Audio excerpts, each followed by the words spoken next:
Well, too high is the short answer. In Sydney, it's almost $1.40 and remarkably still going up. In Brisbane, it's over $1.32 going up. Melbourne's in the 120s and going up. So we have a real problem on our hands here, and that is that the one place families should be getting relief amidst this global crisis is at the Bowser. And clearly, right across Australia, that is not the case. And the fact that we even have to talk about this today is quite frankly absurd. We spoke to you about a week ago when the price of oil plummeted because of events happening overseas, largely due to the coronavirus and this oil trade war. And you said prices would come down almost immediately then. They haven't in the last week, have they? No, not at all. And they should. They should have started falling a week ago. And, you know, in regional communities, there are whole towns still paying $1.40 on average, which is just way too high. And these are parts of Australia that really can't afford it. In fact, right now, nobody can afford to be funding profit margins, in some cases as high as 60 cents a litre. So this is ridiculous behaviour at a time in our history when we need it the least. And if there is one message that we could put to the oil companies today, it's that the public are really watching this and they really need to start behaving like half-decent corporate citizens at least. We are very interested in the price of oil a barrel at the moment. It's around, I think, $30 US a barrel. What should that actually translate to?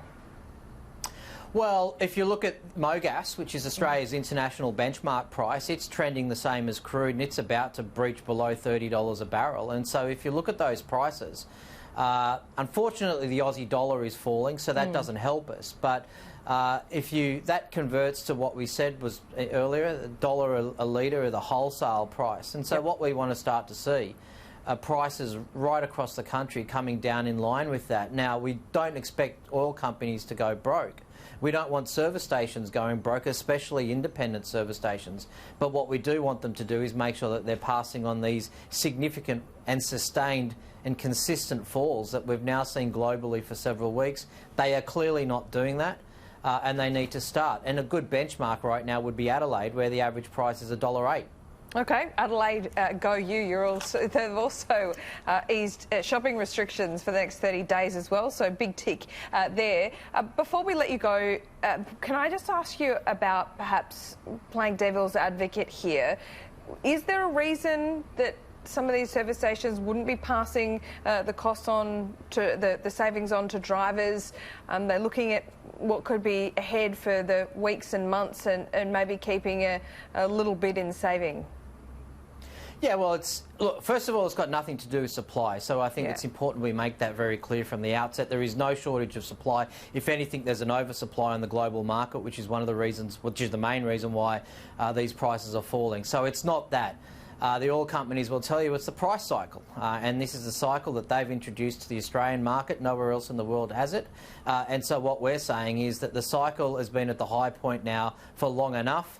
It's time to pull it back. Look outside your window and see what's going on across the communities in which you do business, and then make a judgment call about whether or not you think you're doing the right thing. Okay, so just finally, what should we be paying? About $1 a litre? Well, again, wholesale price is $1 a litre. We don't want people going broke here. So if we look at the average in Adelaide right now, it's $1.08, and that is still giving some considerable profit margin to the oil companies. That's where Adelaide is. Oil prices are falling so quickly that between now and the next time we talk, who knows what they could be at. So what we do know is averages of $1.40 are ridiculously high, and they need to come back and come back significantly. Okay, well said. Peter Khoury, thank you.